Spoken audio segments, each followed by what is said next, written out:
All right. So today we're going to shift gears from pure mathematics to actually thinking about how to do things.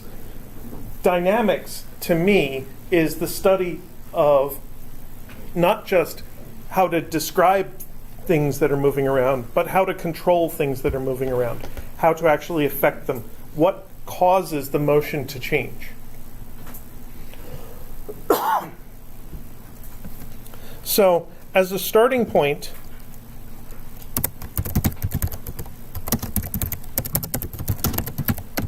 we have Newton's first law of motion. We're going to use Newton's laws of motion as our model, that is our theory behind what makes things move. And the first law of motion is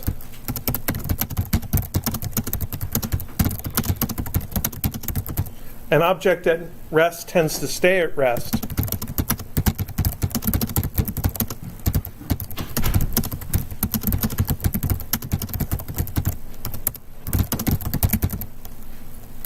And an object in motion tends to stay in motion at constant velocity.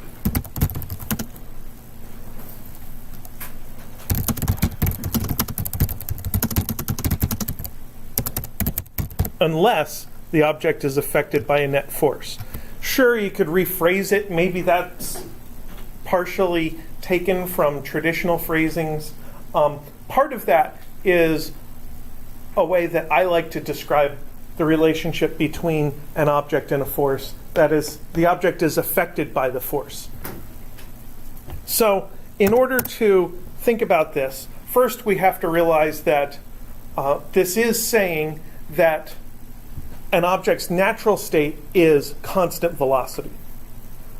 Before the time of Newton, it was believed that an object's natural state was to be at rest.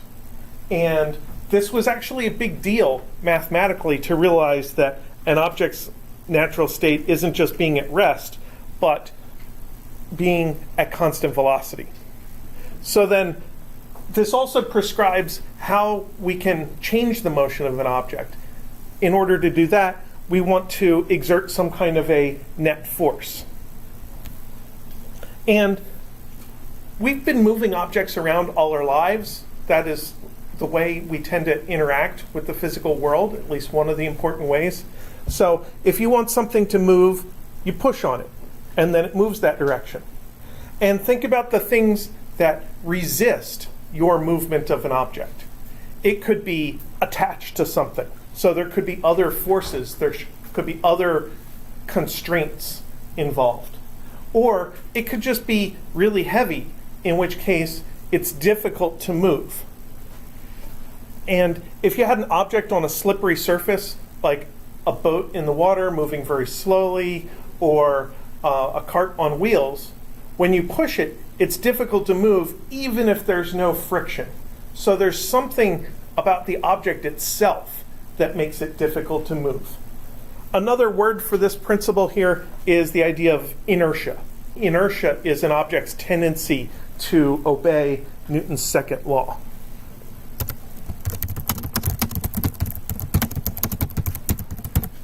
The word inertia is adapted or adopted in other fields whenever there's some quantity that tends to continue moving. So if you have some financial market that happens to have a rising value, there's some inertia in the market that keeps it rising even after conditions aren't saying that the stock price should be that high or something. So inertia is what causes things to overshoot when they try to reach a goal. So maybe some measurable quantity is trying to reach a particular equilibrium value and it passes it first and then comes back and gets to the equilibrium. Well, we're just talking about that with plain objects here. So the easiest case to think about that matches what I just described is, imagine if you had a mass hanging from a string and you wanted to move it sideways to be somewhere else. You move it sideways, but then when you stop, it keeps swinging back and forth. So it's actually difficult to get it to move sideways and then stop exactly where you want it. So in order to get any further, we have to think about the idea of force,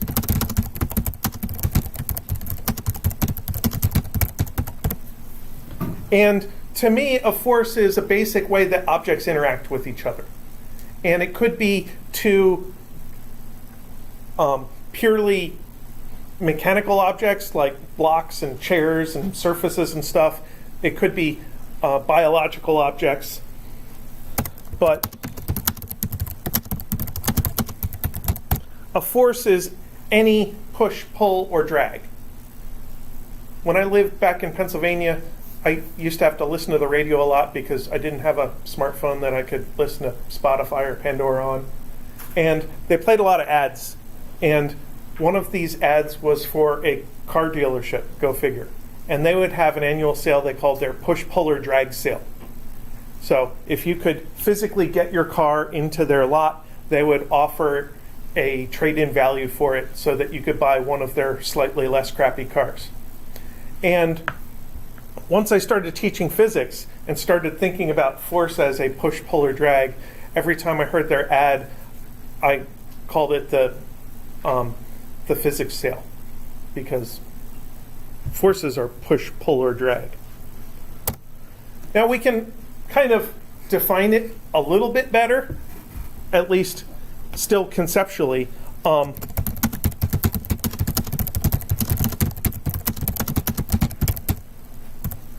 Any attempt to affect the motion of an object is a force. So,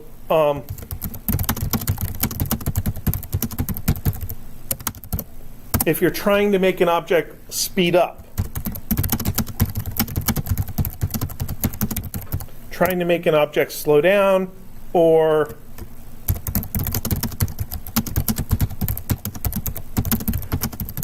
trying to make an object curve its path. Now notice that I'm not saying whether these attempts are successful or not. Sometimes when you push on an object, you are successful in making it speed up and move. And sometimes you're not. So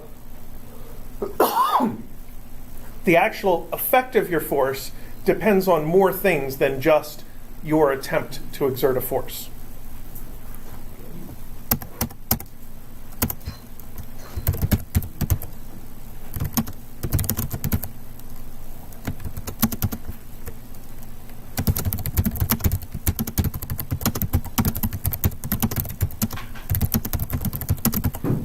And for that, we have Newton's second law.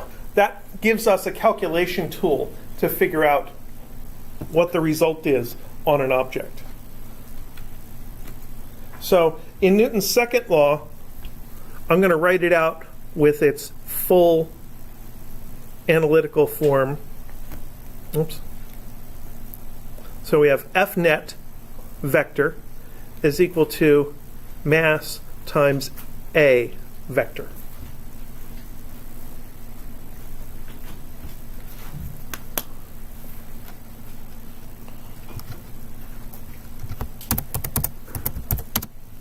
So that has a whole bunch of little details built into it, but I think all of those details are important details. So first,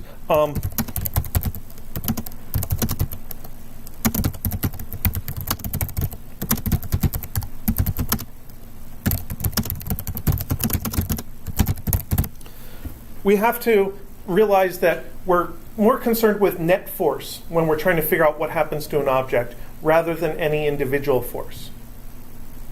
So you could have two objects that otherwise are very similar, but one of them is glued down and the other one is free to move.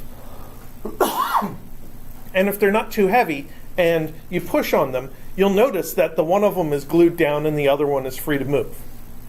And that's because of the existence of this glue, which is another force contributing toward the net force. So you have to recognize when there are other forces present that will prevent your force from doing what you're trying to make an object do.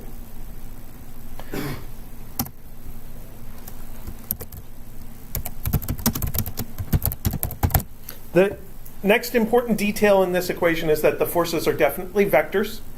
And if we're going to calculate a total of vectors, we need to use vector addition. which is why we started talking about vector addition in the last week or two, because vector addition works for most vectors. That's part of what it is to be a vector. So we did it with velocity vectors and displacement vectors. Now we're going to do it with force vectors.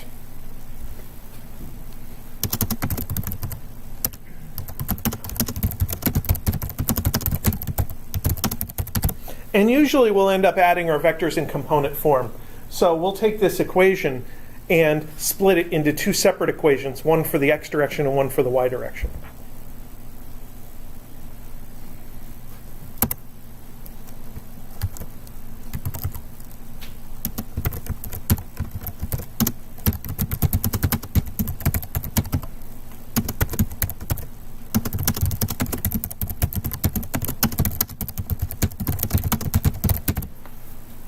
So the object is in this equation as the mass, and that mass represents the difficulty of making the object move. Very tiny objects are very easy to move around. Very massive objects are very difficult to move around. So this reminds me of a football player from the 1980s, William the Refrigerator Perry, who was very massive, I think 350 pounds. And it was very difficult to affect this player's motion. So he played on defense, because that's where you generally put the big heavy players. I don't think he played offensive line, but occasionally they would bring him in as a fullback. And once the refrigerator or the fridge got moving, it was very difficult to make him stop. And that's what mass is doing in our equation here. In order to figure out what kind of acceleration you get out of a combination of forces, you have to take that net force, divide it by the mass. And if you have a very large mass, you're going to end up with a very small acceleration. And then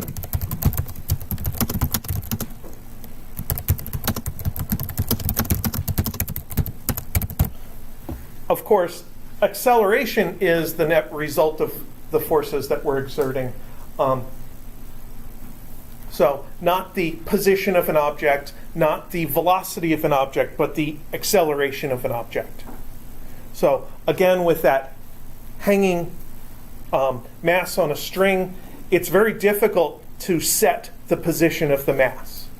In order to make the mass move from one position to another, you have to start it, and then it's going to be swinging all over the place, and then you want to get it to stop exactly where you want it. That's actually very difficult. It would be a kind of a cool engineering project to make a little robotic arm that could take a hanging mass and move it to a different position and have it stop there and not be hanging anymore, or not be swinging back and forth after you stop it. That sounds like an interesting engineering project. So the fact that acceleration is directly tied to force is why we start with kinematics, because if we don't have any idea what acceleration is or how it affects an object mathematically, then it doesn't make sense to work on this mathematical equation.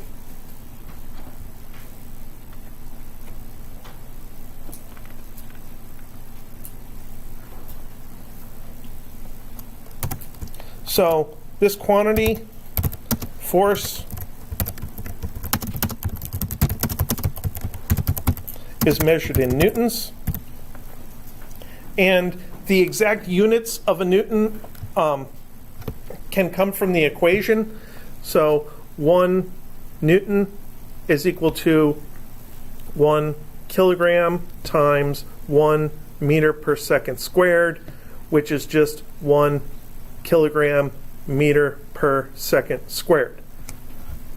So Newton is just an abbreviation for kilogram meter per second squared, because it's a lot easier to write just a single letter and then all of that.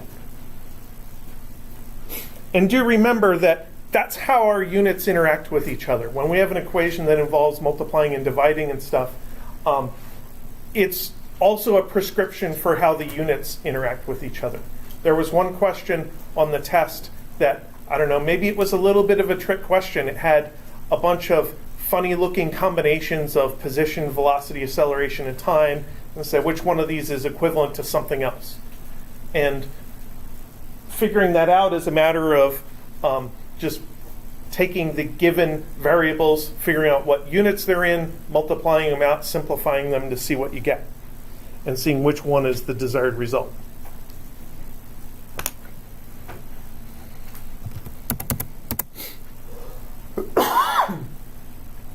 Now, one of the things that I said a little bit earlier is that I think of force as the way that objects interact with each other. And that implies that a force is not a one-way operation. I cannot just exert a force on another object. With forces, as with a lot of other things in the universe, there is a balance. And the balance of forces is actually a lot more detailed and exact than any other balance. And that brings in Newton's third law, which is sometimes called action-reaction. So Newton's third law says for any force,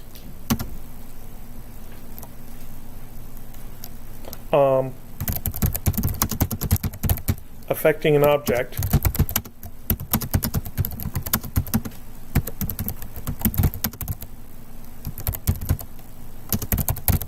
there's an equal and opposite reaction force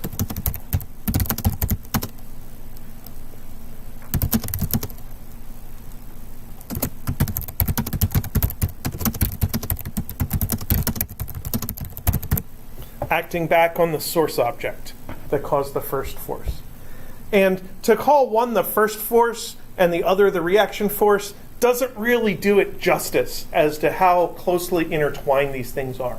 They happen at the exact same time. There's no time delay between the action force and the reaction force. They're simultaneous. They are really two sides to the same force.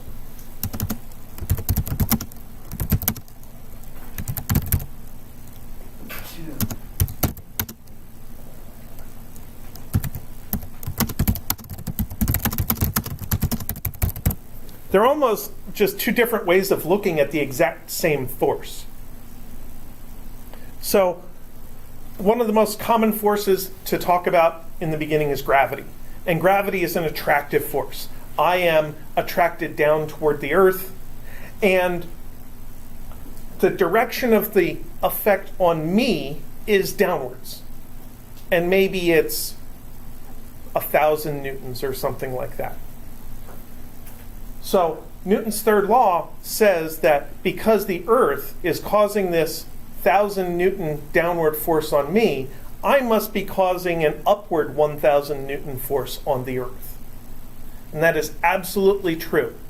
And my point of view is that there is a 1,000 Newton attractive force pulling me and the Earth toward each other. Now, when you go to think about the net effect of this force, Earth is a really gigantic mass.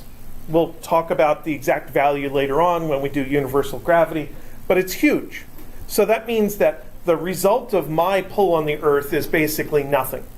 I make no contribution toward the acceleration of the Earth. It's almost entirely governed by gravity from the sun and the moon, not from people. But the effect on me is pretty strong. It keeps me planted to the ground. So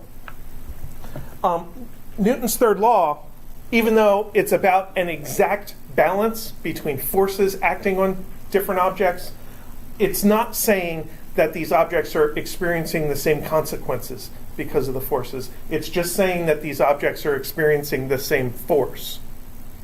And I'm affected by other forces that are not affecting the Earth. I am affected by the floor. The floor is not touching the Earth. The floor is touching beams and walls and stuff, which are eventually touching the foundation of our building, which is eventually touching the Earth. But the floor is not directly affecting the Earth other than its own gravity and mass and stuff. So every force that we think of should be thought of as an interaction between two objects, and other objects aren't really involved in that interaction. Now, Newton's first law is an idea, and in a sense, Newton's second law is the equation version of that idea. Newton's third law is also an idea, but there's an equation that goes right along with it. And the equation form of this would be F12 vector is equal to minus F21 vector.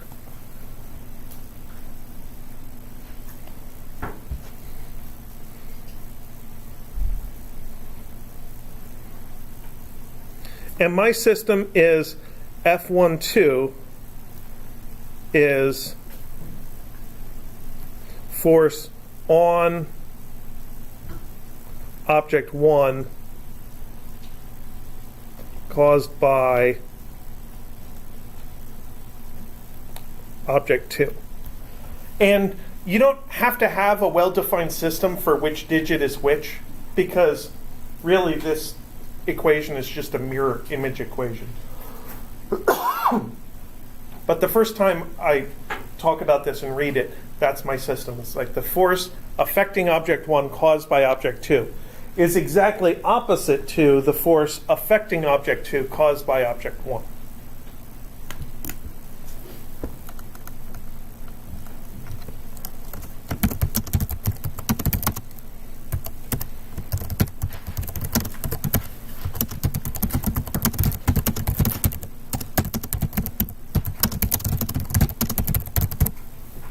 So in terms of our analysis, each one of these is a force, but they're really two copies of the same force. Now, when you're dealing with Newton's second law, the big equation, F net equals ma, you're picking a mass, that's the object that you're analyzing, and you're concerned with all of the forces that affect that object. So you're looking around saying, what other objects are there in the environment that can cause forces on my object? And for each one of those objects that can cause a force, you want to list out the force that it causes. And generally, we have attractive forces that are pulling objects toward each other, repulsive forces pushing objects away from each other, and other. You could almost call the other ones skew forces or shear forces, where the forces on objects side by side are up and down. So the objects that are side by side exert forces that are up and down on each other. Or objects that are vertically placed over top of each other exert sideways forces on each other. Those are shear forces.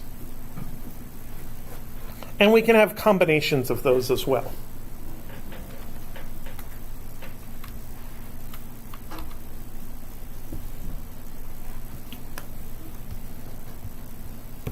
So I like to do little drawings of these things. So there is a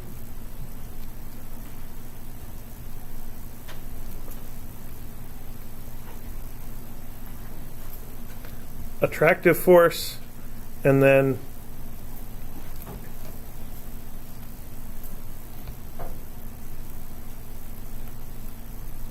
a repulsive force, and then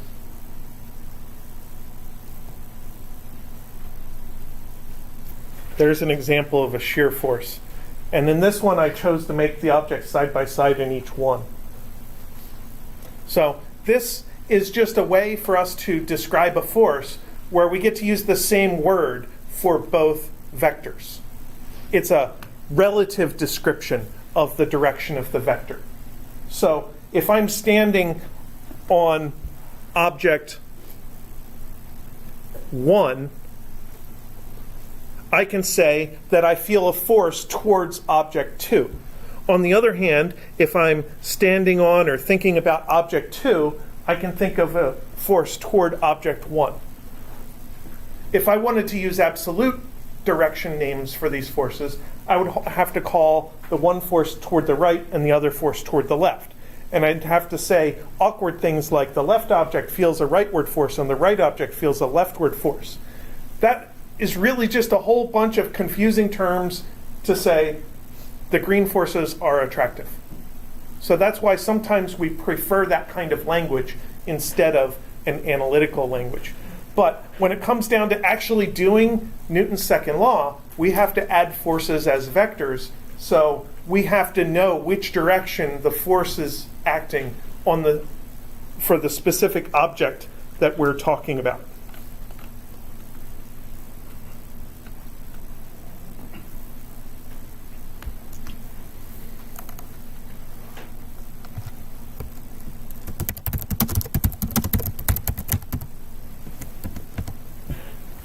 So one of the most useful tools we use in analyzing Newton's second law and dealing with forces is a free body diagram.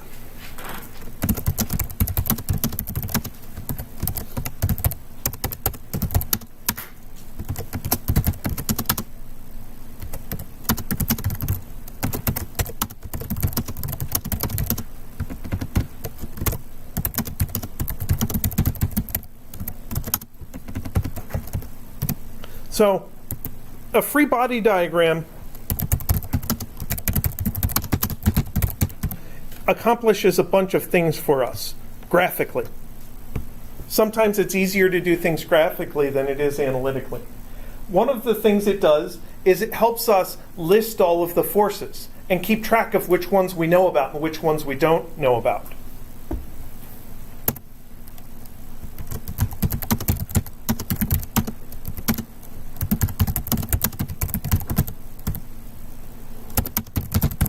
And a free body diagram also gives us a way of labeling these forces so that we can have the same terminology in the graphical version and the equation version. And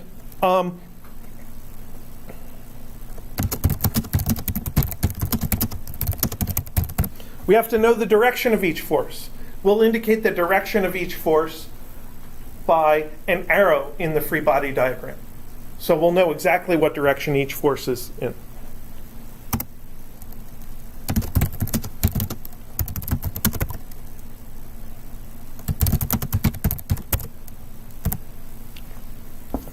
We should know the cause of each force. Sometimes we put that in the free body diagram. Sometimes we just kind of assume that everybody knows that if you're standing on Earth, gravity is caused by Earth.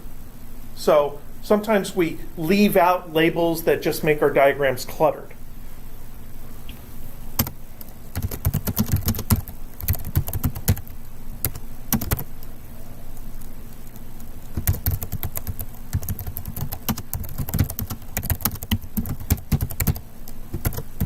And then there's one more thing that we want to know about each force. We want to know why each force is present. So we'll have a limited number of mechanisms behind forces. A mechanism in mechanical engineering is a bunch of metal parts that act together in a coordinated but very well controlled way. Mechanisms can be really complicated. In science, especially in physics, a mechanism can be just a reason. So gravity is a mechanism for a force. And somebody may or may not have a better explanation of exactly what makes gravity work, but at least if we identify it as being a gravitational force, then we can go look up as much detail about that as we want later. Other mechanisms of forces that we'll have is contact forces. Like when my feet touch the floor, when my hands touch the desk, we'll have tension forces caused by ropes and strings that are existing just because a rope or string is pulling on something. And with our, going back to the contact force, my feet have two kinds of force with the floor. There's a very rigid force of contact that is called the normal force that prevents my foot from going into the floor. But then there's a sideways force that can either exist or not. I can break it by making my feet slide. That's the friction force. So we'll have to think about the mechanisms behind the force to know how that variable is going to act. Is that variable going to have a constant value? Is it going to depend on other things? Is there going to be some kind of proportional relationship that we can depend on? Or is there some kind of limit where it can only get so strong and then it's going to break? So there are lots of different ways that a variable can act in the equations, and we have to be able to identify when the math of our Newton's second law is breaking the physics of what's supposed to be going on in the situation.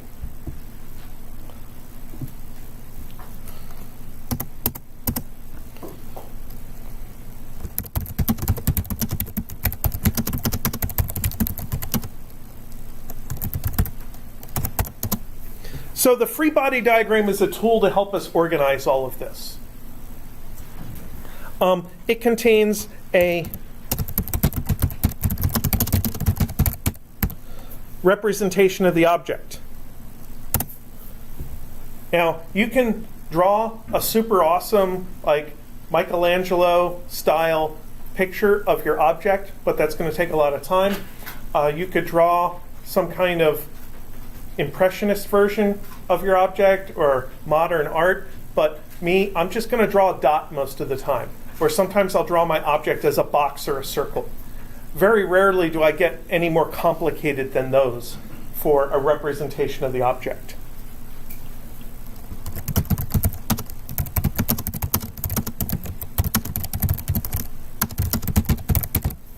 And then attached to that, either pushing or pulling or well, usually that's kind of it. We either draw our arrows pushing on the object or pulling away from it. You want to have a labeled arrow for each force that you care about. Sometimes there may be forces that exist, but we'll ignore them because we know they're small. For example, if we're drawing a force diagram for an object in projectile motion, our assumption is gravity is the only thing affecting the object in projectile motion.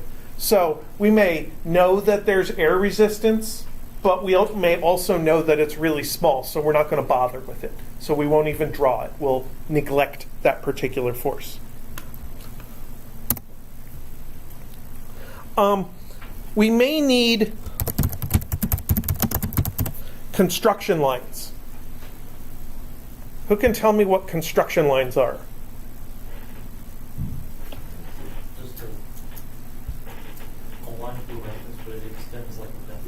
Yeah, like reference lines. So maybe like an x-axis, or a vertical line, or a line at a particular angle.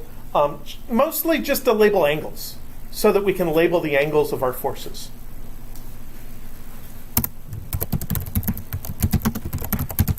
And one other thing we should have in our drawing, if we're using a different coordinate system than x to the right and y toward the top of the page, then we darn well better draw a coordinate system. In fact, it might be a good idea to draw a coordinate system anyway.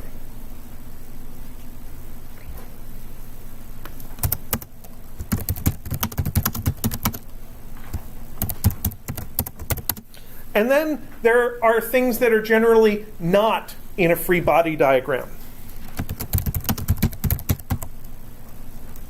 We generally do not put other objects in a free body diagram. We don't put forces caused by our object in a free body diagram. So if you imagine a diagram for a car that is going forward, a car goes forward in the exact same way that you go forward. The car pushes backward on the road. So in order to go forward, you push backward on the ground to push yourself forward. That backward force is not part of the free body diagram. I push the ground backward not because I want the ground to go backward.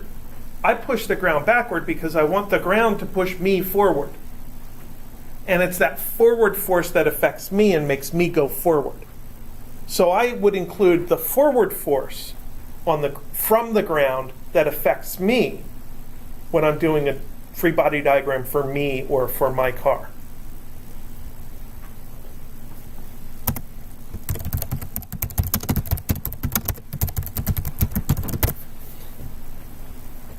We generally don't include vectors that are not forces. So, for instance, the acceleration. Sometimes we like to draw the acceleration off to the side of the free body diagram, just so that we can remember that there's another important direction, there's another important vector in our analysis. But usually it's not part of the actual force diagram.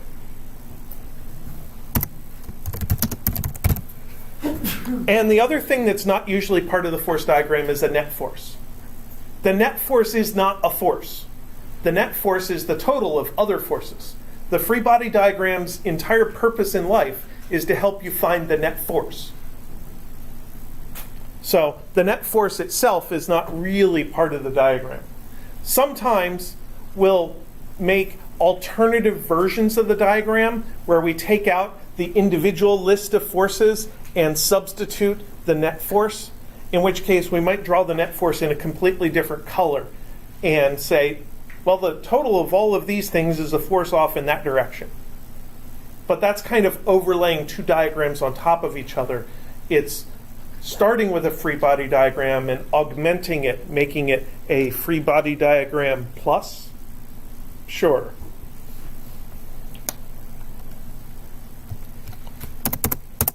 So, an easy example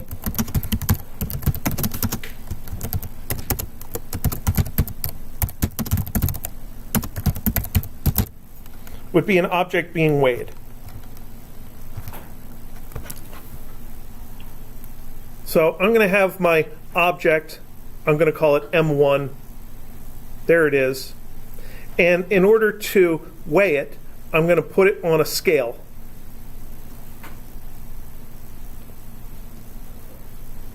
There's the scale.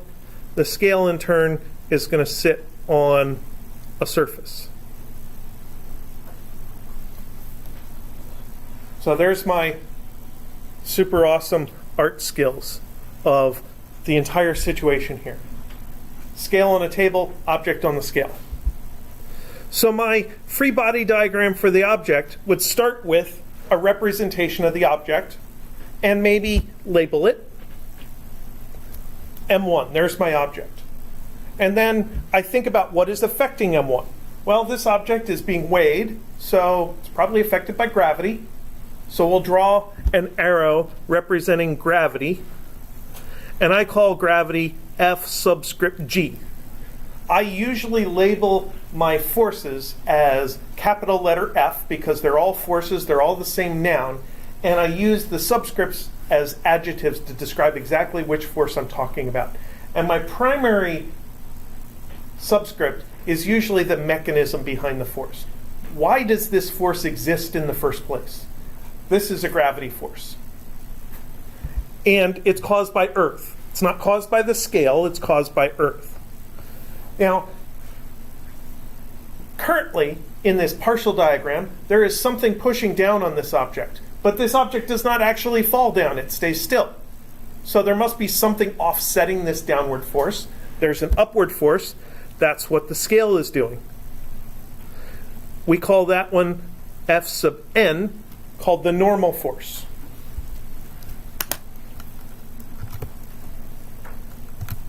Okay.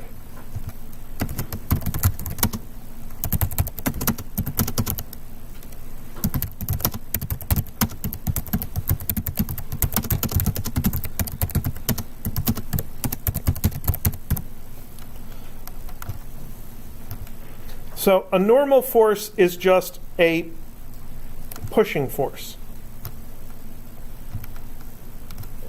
And it is a contact force. Whenever two objects touch each other, there's a normal force. And the normal force is in between them, pushing them away from each other. It's what keeps your hands from going through each other. It's what keeps your foot from going into the floor.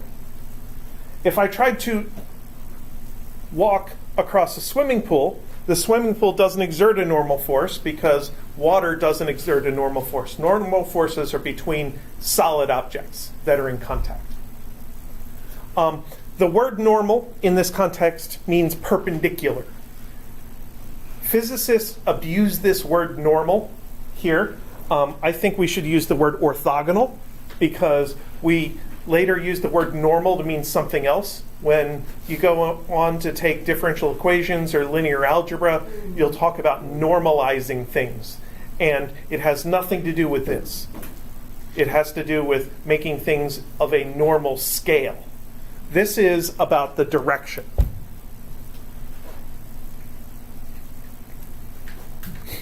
So there we have our most basic force diagram, which is an object sitting on the scale. And that allows us to write Newton's second law, Gesundheit. F net is equal to ma. And since the left-hand side involves a sum of forces, we want to do that sum in component form, like I mentioned. So we should think about what coordinate system do we want. Here, we only have one direction in the system, the vertical direction. So it makes sense to use the y direction as our main component. And then these forces do have x components. They're just 0. So I'm not going to write the x direction equation. I'm just going to leave that out. So I'll say to myself that I'm doing the y direction by labeling it. And then I want to look through my force diagram, since I did such a good job of making a force diagram, and I want to pick out all the forces that are either vertical or diagonal. If they're vertical, then I just put them in with a plus or minus. If they're diagonal, I have to put them in with sines and cosines. I have to take components of my vectors. And how do I put them in? I just list them. The normal force is up, so it's positive. The force of gravity is down, so it's negative. And then I can think about the other side of the equation. How do I make that more specific to my situation? Well, I can put in the actual amount of mass. M1 represents that object specifically, as opposed to generic M, which is very generic. And then I want to think about the acceleration in this situation. What do you think about the acceleration in this situation? It should be 0 if you're weighing something. That's kind of one of the things you have to do when you weigh something. In an analytical balance, when you put your object on the scale, you can sometimes see the number get bigger and smaller and bigger and smaller and bigger and smaller until it kind of settles on a value. That's because the object is actually moving around with acceleration, and the scale's not actually able to weigh it until the acceleration is 0. So then this is times 0, at which point we say, oh, wait a second, the entire right-hand side is just 0.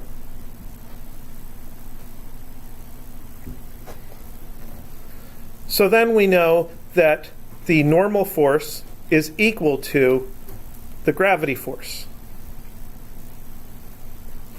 So that equation is very common, and it can be used to determine the force of gravity on an object. You can go and do an experiment, put it on a scale.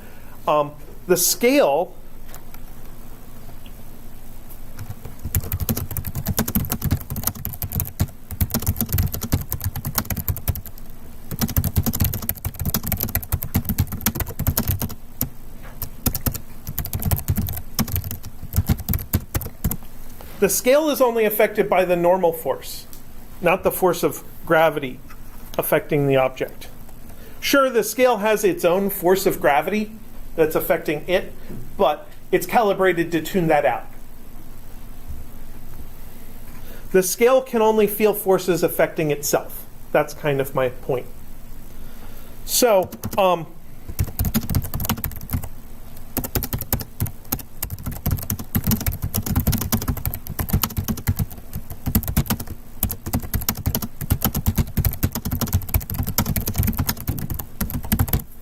the only reason that we can actually use a scale at all is because this analysis is true.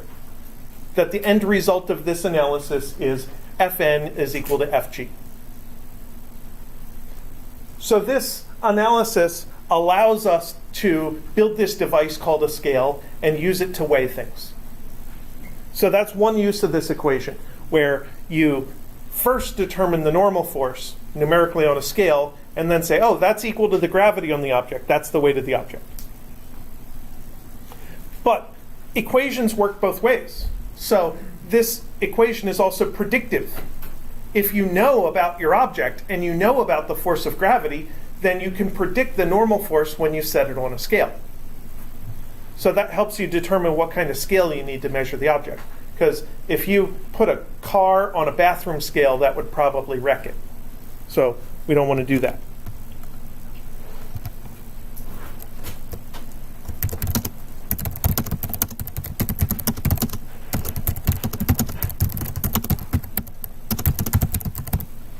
Now, if we want to know any more details, we need to get one of these things as a number. And like I mentioned, to get the normal force as a number, you do the experiment, you read a number off the scale. To get the gravity force as a number, you need a model. A model is a description of how to calculate something. And the force of gravity is actually really easy. It is just proportional to the mass of the object. So the formula is the force of gravity is equal to mg. And this g is the same g we used before. This g is equal to 9.8 newtons per kilogram, which is 9.8 meters per second squared. Now, when I talk about Fg, I'm talking about the magnitude. Fg with an arrow on it is a vector that points down. Fg without the arrow is the magnitude, and all magnitudes are positive. So if I want to make use of this magnitude of a force, that's where up where I actually listed the y components, that's where I had to put a minus sign there. That's where the minus sign comes in. There's no minus sign in this part over here.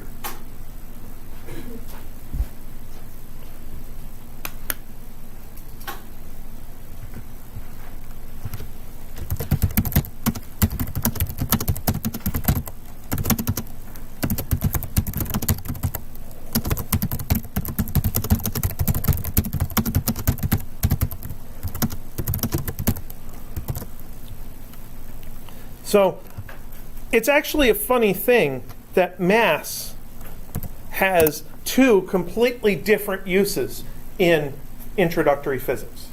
Mass is inertial mass. It's multiplied by acceleration as part of that Newton's second law I wrote down. And gravitational mass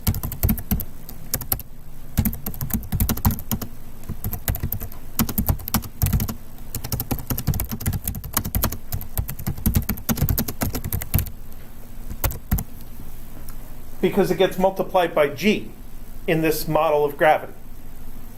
And it's a funny thing that the exact same physical quantity is identical in both cases. And that's one of the things that Einstein noticed when developing theories of relativity. And he decided that since the same mass gets multiplied by acceleration and gravity, that really acceleration and gravity have a close relationship to each other. And you can fake gravity with acceleration. Or you can fake canceling out gravity with acceleration.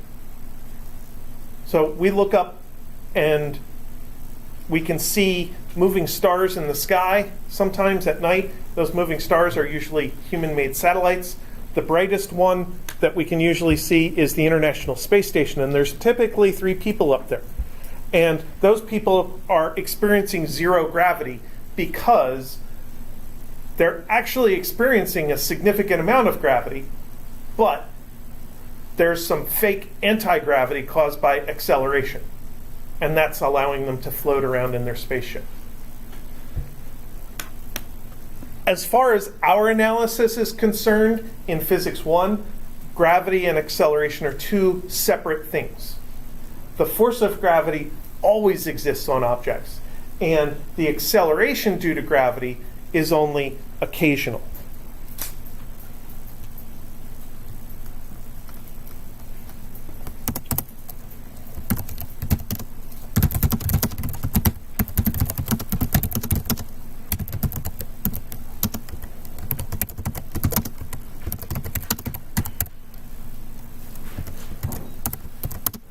So I want to reiterate that we actually made some assumptions here in developing this relationship that the normal force ends up being equal to mg.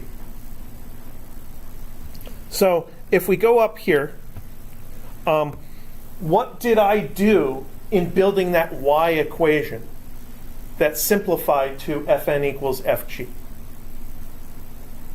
There are a couple of things that I did deliberately there that I may or may not have said out loud.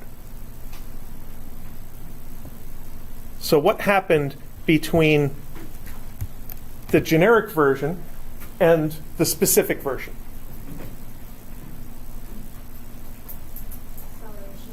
The acceleration I declared to be 0.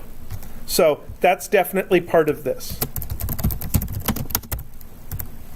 So if you did an experiment where the scale was actually accelerating, you would get a different result. Now I've done this. I have measured the weight of a part of my phone. Your phone can do this too. There's a sensor in your phone called an accelerometer. And if you turn on some kind of a sensors app, I like to use the one called, I forget its name. That's why I saved it in an icon. No, I do not want to take a picture of my computer. Firefox.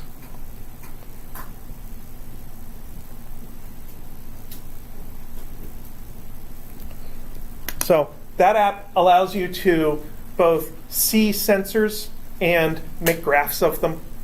And I think there's both Android and iPhone versions of it. So in one experiment, I set my phone down on the ground in an elevator and hit the button for a higher floor, and the elevator went up, moved for a little while, and stopped. And I got a graph of, it calls it acceleration versus time. I call it normal force versus time.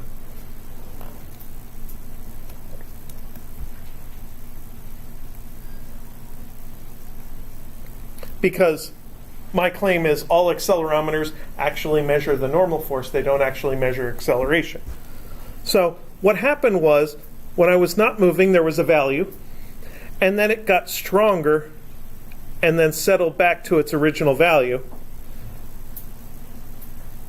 And then it got weaker and settled back to its original value.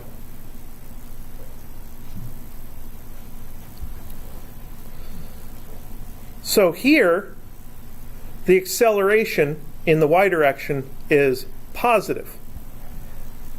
In order to have acceleration as positive, you need to, we had Fn minus Fg equals ma. In order to make the acceleration positive, you need some extra normal force beyond what's required in order to zero it out. So that's the extra normal force for a brief period of time. And then at the top of my journey, I had positive velocity and I needed to slow down because I didn't want to go through the roof of the building. So to reduce my positive velocity, I had negative acceleration. How do you get negative acceleration? Have less normal force. So there was less normal force for the stopping part of my journey. So that's one very important assumption that went into saying that the normal force is equal to mg. And anybody who has ever gotten out the accelerometer measurements on their own phone has seen that these are not consistent if things are moving around. And the same thing is true if you use your own scale. If you step onto a bathroom scale and it gives you numbers right away, you'll see some very high numbers as you're in the process of stepping onto the scale. And that may be more alarming than the number that finally it settles on in the end. Okay, there were a couple of other assumptions. There were two other assumptions that I think are pretty important.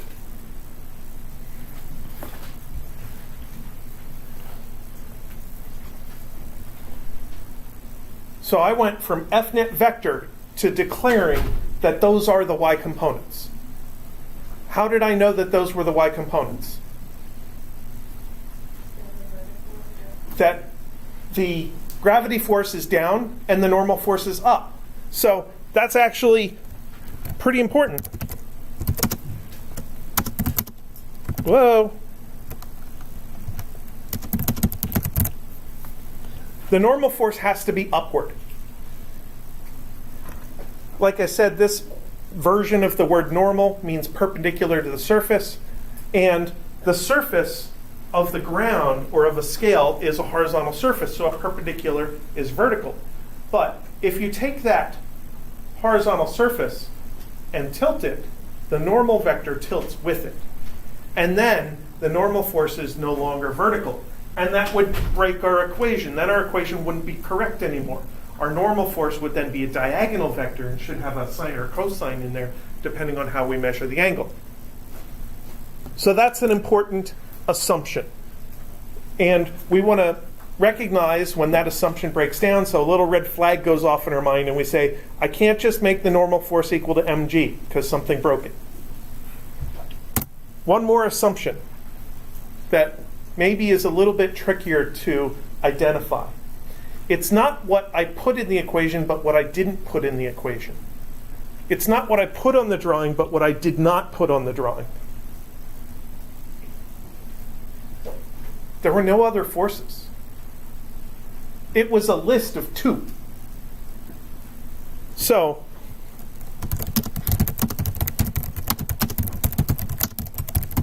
there were no other vertical or diagonal forces. So some time ago, maybe 6-8 years ago, there was some national push for healthiness, and they had a bunch of executives there, and they were doing a photo shoot with a scale, like one of those doctor's offices scales that has the mass balance beam in front of you where you have to move the weights back and forth. So there was somebody standing on there playing with it while the reporter's taking pictures, and behind that person is the foot of the president sticking out and leaning on the back of the scale. So I don't know what this person thought that they were dialing in as far as their weight was concerned, but it would have ended up a little bit high because of this extra force.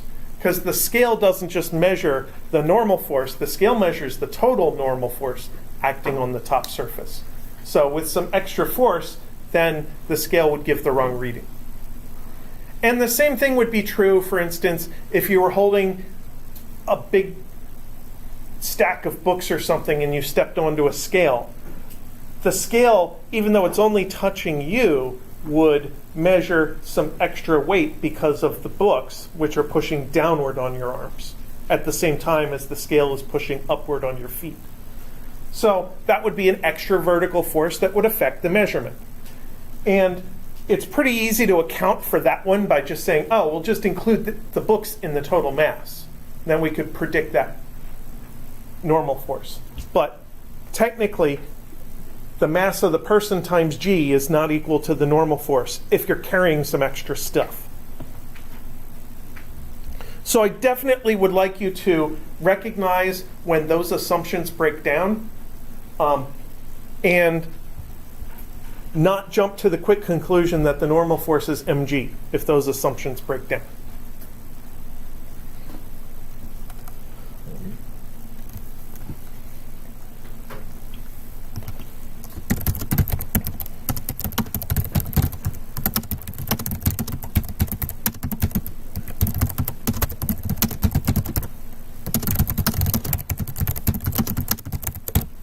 So this kind of analysis that we did was the easiest case of a static situation where there is no motion, or at least no acceleration, and the net force was equal to 0.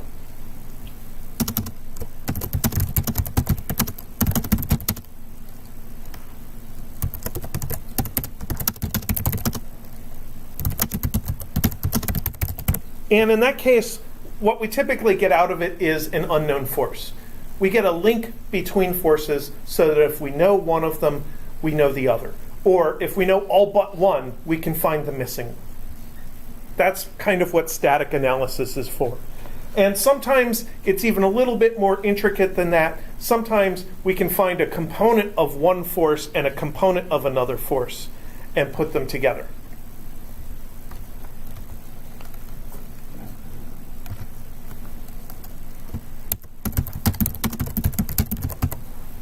Of course, we can have dynamic situations where there is movement.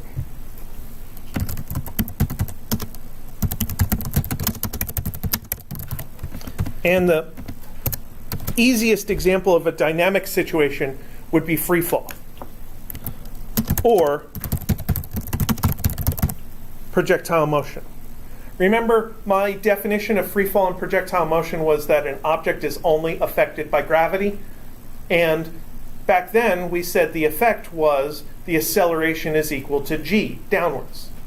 Well, now we have one more layer of effect. We can say that we know what the force is. The only force is gravity. So then we draw our object, we draw our F sub g, which is equal to mg. There's our object m. And when we do F net is equal to ma, technically vectors, set it up in the y direction. We have minus mg is equal to ma sub y. So the left side is our force with its known magnitude and known direction. And in the right side is our mass times acceleration with an unknown component. And this equation tells us that a sub y is equal to minus g. So it kind of gives one layer of explanation as to why did we use this all objects accelerate at the same rate idea when we were talking about free fall. If we did the x direction, we would get 0 is equal to ma sub x. In other words, a sub x is equal to 0. That's another result that we used in free fall, that the acceleration is purely in the y direction, so there's 0 acceleration in the x direction.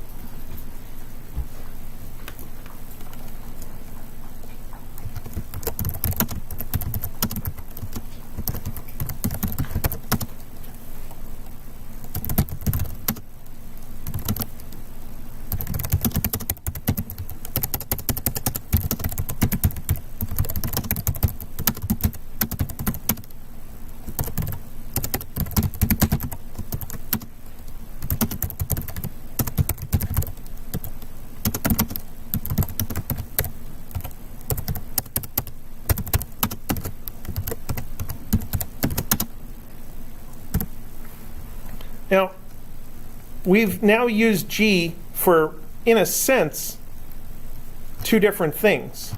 We use g to calculate the force of gravity. F subscript g is m times g.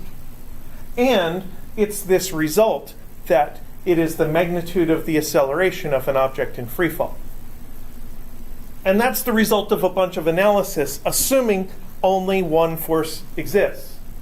And to me, I think that g is always this proportionality between mass and force, but it's only very occasionally an acceleration due to gravity.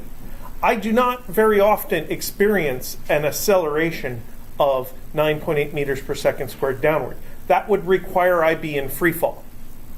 And the thing about having that kind of an acceleration is you build up a lot of speed. And around here, there's always some solid material underneath me.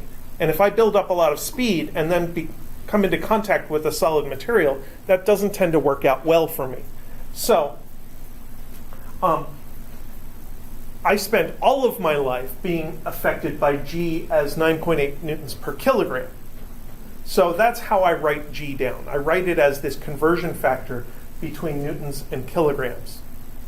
And yes, it's also equal to 9.8 meters per second squared, but that happens much less often. That requires the specific example of free fall. Okay. I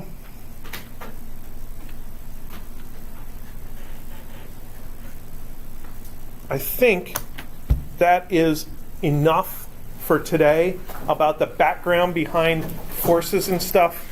So hopefully I'll be able to give you your tests back on Wednesday. We'll talk about a couple of things from the test, and then we'll start to do some more complicated force diagrams and give you a system for developing your force diagrams so that you can analyze any case.